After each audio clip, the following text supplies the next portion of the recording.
Abu Ali ibn Sino yoki G'arbda Avicenna nomi bilan mashhur bo'lgan mutafakkir, insoniyat tarixidagi eng buyuk olimlardan biridir.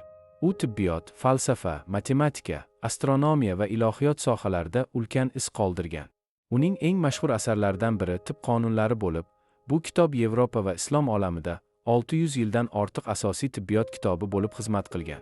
Lekin Ibn Sino faqat tibbiyot bilan emas, balki Xudo, borliq va inson tafakkuri haqida ham chuqur mulohazalar yuritgan.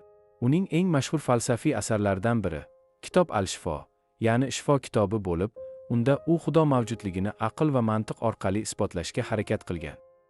Bugun biz uning aynan shu mulohazalarini, ya'ni Xudo mavjudligini isbotlashga uringan eng mashhur falsafiy dalili zaruriy mavjudlik haqida gaplashamiz. Ibn Sino bu dalilni diniy argument bilan emas, balki sof mantiq yordamida asoslaydi.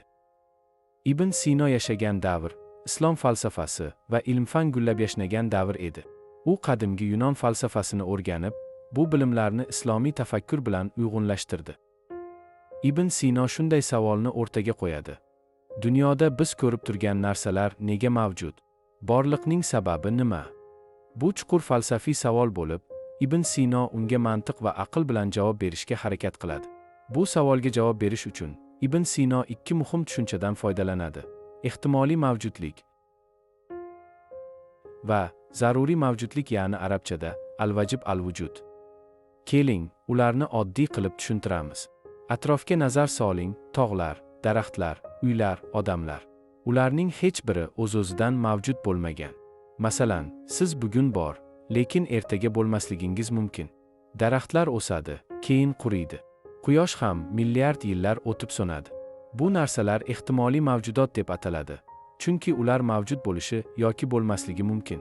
Ular mavjud bo'lish uchun boshqa narsalarga, ya'ni biror sababga ehtiyoj sezadi. Misol uchun, choy tayyorlash uchun suv, choy barglari va gaz yoki biror boshqa issiqlik manbai kerak. Agar bu shartlar bo'lmasa, choy tayyor bo'la olmaydi. Xuddi shunday, atrofimizdagi har bir mavjudot biror sababga bog'liq. Endi savol tug'iladi: agar har bir mavjudot boshqa bir narsaga, ya'ni sababga bog'liq bo'lsa, bu sabablar zanjiri cheksiz davom etishi mumkinmi? Tasavvur qiling, shiftga osilgan uzun zanjir bor. Zanjirning har bir halqasi boshqa halqaga bog'langan. Agar har bir halqa boshqa bir halqaga osilgan bo'lsa-yu, lekin oxirgi tayanch bo'lmasa, butun zanjir havoda osilib tura oladimi? Yo'q. Bu degani, sabablarning cheksiz davom etishi imkonsiz. Hamma narsaning sababini oxirigacha tahlil qilsak, oxir-oqibat oxirgi tayanch nuqtaga yetib kelamiz. Va bu tayanch nuqtaning o'zi hech nimaga bog'liq bo'lmasligi kerak. Aks holda, u eng oxirgi tayanch nuqta hisoblanmaydi. Ibn Sino aytadi: sabablar zanjiri qandaydir mustahkam tayanchga ega bo'lishi kerak. Bu tayanch zaruriy mavjudlikdir. Tasavvur qiling, katta binoni ko'tarib turgan ustun bor. Agar ustun bo'lmasa, bino qulab tushadi. Barcha ehtimoliy mavjudotlar bino singari biror tayanchga muhtoj. Zaruriy mavjudlik aynan shu asosiy tayanch bo'lib, u mavjud bo'lishi shart bo'lgan yagona narsa. Shunday qilib, Ibn Sino mavjudotlarning sabablari oxir-oqibat qandaydir mustahkam tayanchga kelib to'xtashi kerak degan xulosaga keladi. Ammo bu zaruriy mavjudlik Xudo bo'lishi shartmi? Agar bo'lsa, nega aynan Xudo? Ibn Sino bunga javob beradi: nega zaruriy mavjudlik aynan Xudo? Zamonaviy fizika fikricha barcha jismoniy narsalarning asosi bu modda. Shunday ekan, kimdir aytishi mumkin: ehtimol, butun olamning sababi moddadir. Modda doimo mavjud bo'lib kelgan bo'lishi mumkinmi? Lekin zamonaviy fizika bunga qarshi dalillar beradi. Termodinamikaning ikkinchi qonuniga ko'ra, agar modda cheksiz mavjud bo'lsa, bugungi kunga kelib barcha energiya tarqalib ketgan bo'lishi kerak edi. Katta portlash, ya'ni Big Bang nazariyasi shuni ko'rsatadiki, olam boshlang'ich nuqtaga ega bo'lgan, ya'ni u doimo mavjud bo'lmagan. Bu degani, modda zaruriy mavjudlik bo'la olmaydi, chunki u boshlang'ich tayanch yoki sababga muhtoj bo'lgan. Ibn Sinoning fikricha, zaruriy mavjudlikning 3 ta asosiy xususiyati bor. U yagona bo'lishi kerak. U moddadan iborat, ya'ni jismga ega bo'lishi mumkin emas. U butun borliqning sababi bo'lishi kerak. Keling, ularni alohida tushuntiramiz. U yagona bo'lishi kerak. Agar zaruriy mavjudlik ikkita yoki undan ko'p bo'lsa, ular qandaydir jihatdan bir-biridan farq qilishi kerak. Masalan, ikkita narsa bir-biriga o'xshashi yoki farqlanishi uchun ularning har xil jihatlari ya'ni qismlari bo'lishi lozim. Masalan, agar bizda 2 taxt bor bo'lsa, ularni ajratib turuvchi farq bo'lishi kerak. Biri katta, biri kichik, yoki biri oq, biri qora bo'lishi mumkin. Agar 2 yoki undan ko'p zaruriy mavjudot bo'lsa, ular qanday farqlanishi mumkin? Agar ular farqli bo'lsa, bu qandaydir sabab bilan farqlangan bo'lar edi. Lekin bu sabab ularning o'z-o'zidan mavjud emasligini ko'rsatadi, chunki mavjud bo'lish uchun ular o'sha sabablarga muhtoj. Shuning uchun, zaruriy mavjudlik faqat bitta bo'lishi kerak.